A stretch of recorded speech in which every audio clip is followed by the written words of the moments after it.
In the modern world, China is a major player. It has the world's second biggest economy, worth over $9 trillion, and dominates manufacturing, producing around 90% of the world's computers, 70% of the world's phones, and 60% of the world's shoes.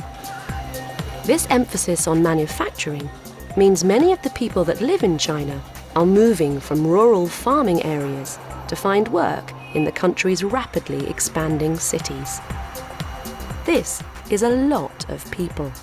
After all, China is the most populous country on the planet, with a population of over 1.3 billion people. Over the last 35 years, China has transformed from a largely rural society whose traditions hadn't changed for centuries, to one of the most modern, urban, and technologically advanced nations in the world. But China is also one of the world's oldest civilizations. Many of the most important modern inventions and discoveries happened here, and one of those was the invention of paper. Paper was first made here in the Han Dynasty over 2,000 years ago and spread across the world via ancient China's many trading routes. This rich heritage, which stretches back thousands of years, is very important to Chinese culture, and many people still struggle to keep the ancient techniques alive.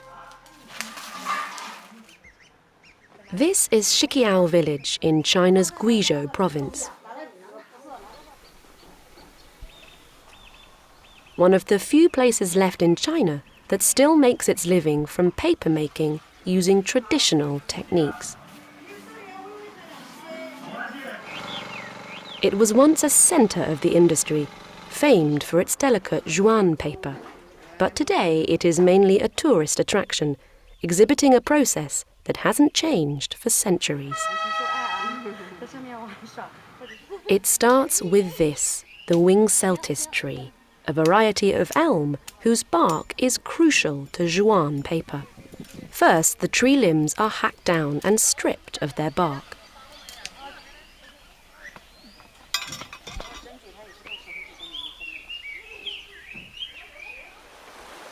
This is washed and cleaned in the local river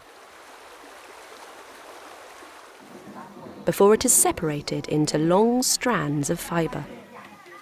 To stay true to the ancient methods, the workers here use very little machinery, and what they do use is very basic.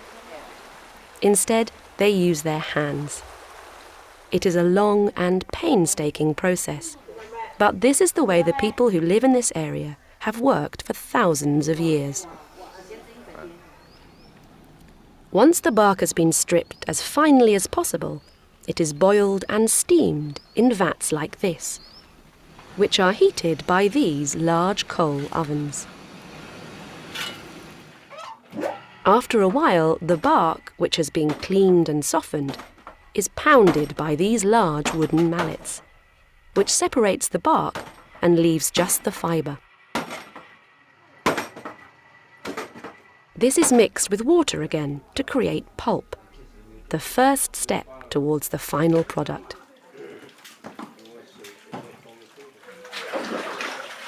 This pulp is then filtered using these large wooden screens. Eventually, the screens separate the fibres from the water, leaving a fine film of paper, which is layered to form a huge block. This process is repeated again and again until eventually all the fibre is removed from the pulp.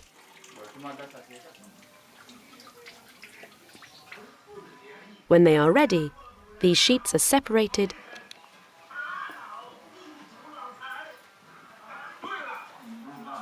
and carefully brushed against the wall to dry.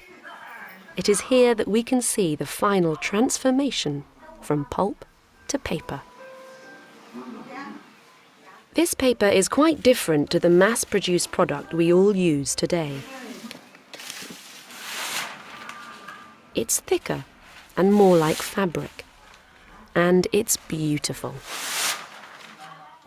The highly skilled craftsmen and women that live in this small rural village use it to make a range of products, from notebooks to lanterns. Of course, these items are a lot more expensive than factory-made paper products, but it's worth it. This paper is made to be kept, not simply used and discarded. In many modern businesses, quantity is more important than quality. In pursuit of profits, companies want to produce more and more for less and less. But here in Shiqiao, the emphasis is on the technique rather than the profit margin. This process has been refined over centuries, and the skills it requires have been passed down from generation to generation.